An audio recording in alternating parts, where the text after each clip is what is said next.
Good day. Let us look at 1.3. 1.3.1, the total amount of energy released as heat when a feed is completely burned down. Okay, what do you mean? Here we're gonna be looking for our answer in energy flow. A quick reminder. We have gross energy, we have digestible energy, we have metabolic energy, and we have net energy. Okay, gross energy, the energy is lost through feces. Digestible energy lost through gases and urine.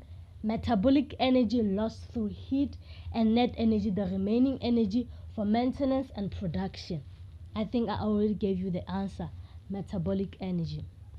1.3.2, an organism that carries a disease causing agent. Okay, here we'll be talking about pathogens and vectors. We have to clear the confusion between the two. Okay, in here, a pathogen as a causing agent, it causes that disease. It does not carry it, it causes it. For instance, bacteria. Then when we come to vector, it's like housefly. It carries that agent that causes a disease. So we know that pathogen is the real killer here. Then vector, it carries the killer. So that means it is vector. 3.3.3, 3.1.3, the failure of cow to expel the placenta within 12 to 24 hours after parturition. Okay, first, before we even go to the answer, let us look. There are other calving problems that a cow can go through. Okay, let us look at this. And by the way, I did my homework, so this is my homework. As you can see, I wrote some things. So let's go. We have dystocia, which is difficulty or prolonged calving. Then we have uterine prolapse. It simply means the uterus turns inside out and protrude from the vulva. Then we have vaginal prolapse. I even got the picture of this. Yeah, as you can see, this is the one.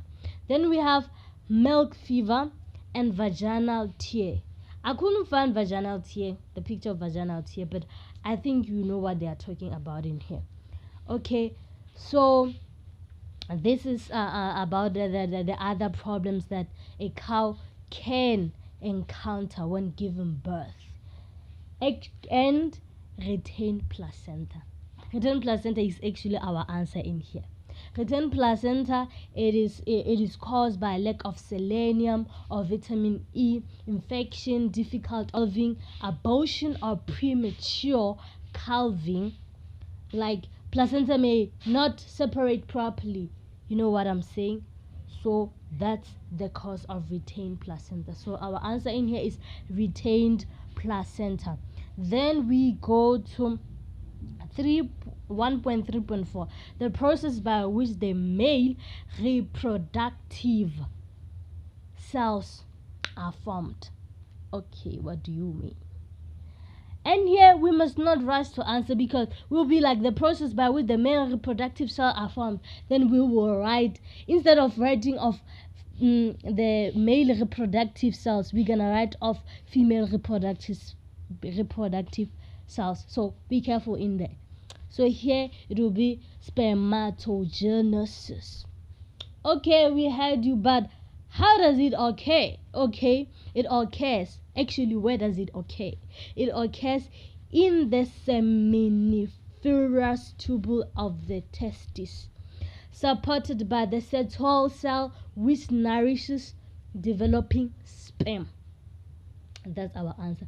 But how does a sperm become a sperm cell? Like a spermatozoa, a mature thing that can service. Okay, let us look at this. It starts by it. Look at this diagram. I even made you guys a diagram. How cool is it? So cool. agonia is whereby mitosis works, then it gives primary spermatocyte whereby meiosis 1 act, then it gives secondary spermatocyte and which will undergo meiosis 2, then it will give spermatids which are the immature, and it will give spermatozoa, sperm cell. Complete thing. And please let us know of our structure of spermatozoa, the head, the middle piece, and the tail. Know of that, and know what the head contains: the nucleus and the acrosome, the middle piece, the mitochondria, and the tail. Okay, and I hope I was so clear. So the answer in there is what? It's spermatogenesis. Then we go to 1.3.5. A device placed around the lower leg of a cow to detect her movement and increase activity during oestrus. Okay, in here we're gonna look at others before we give the answer. I even got you guys the picture to see what we are talking about in here, because sometimes they can just give you the picture. What will you say that thing is? So we have observation of signs. You observing, like, what is this cow doing? How is it behaving? Then we have chalk or tail paint. This is it. Yeah, you can see how it's been done. Then we have mount detector. I also got its picture. Here it is. Then we got heat detection color. Here it is, the color. Then we have intravaginal device. Here it is, and I hope that you're not gonna forget these pictures. Then we have pedometer.